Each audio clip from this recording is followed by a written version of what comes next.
हिंदू धर्म में अमावस्या तिथि पितरों के प्रति सम्मान प्रकट करने के लिए महत्वपूर्ण मानी जाती है।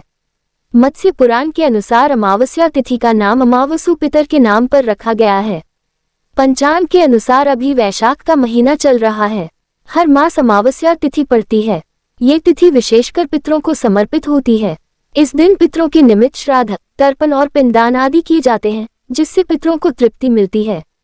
वैशाख माह की अमावस्या तिथि को बहुत खास माना जाता है, जो कि 8 मई 2024 को है।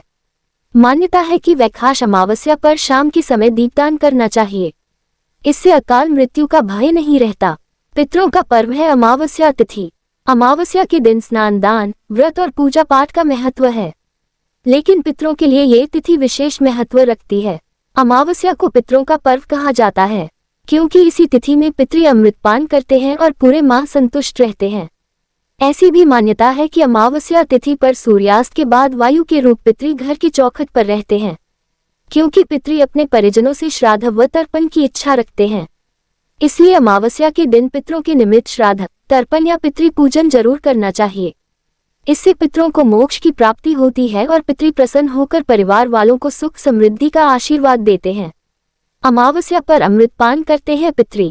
विष्णु, मत्स्य और गरुड़ पुराण के अनुसार हर महीने की कृष्ण पक्ष की द्वितीय तिथि से चतुर्दशी तिथि तक देवतागण चंद्रमा से अमृतपान करते हैं और फिर चंद्रमा का प्रवेश सूर्य मंडल में होता है। सूर्य की अमा नामक किरण को ही अमावस्या तिथि कहा जाता है। कैसे पड़ा अमावस्या तिथि का नाम? वही मत्स्य पुराण के 14वें अध्याय के अनुसार पितरों की एक मानस कन्या ने कठिन तपस्या की थी। उसकी तपस्या से प्रसन्न होकर वरदान देने के लिए सभी पितृगण उपस्थित हुए। पितृगण में एक पितर था जिसका नाम अमावसु था। अमावसु के सुंदर रूप पर कन्या आकर्षित हो गई और उसने अमावसु से विवाह करने की इच्छा जताई, लेकिन अमावसु ने इनकार कर दिया। अमावसु का धैर्य देखिए तिथि पितरों को प्रिय हुई और इसके बाद से ही अमावसु के नाम से इस तिथि का नाम अमावस्या पड़ा।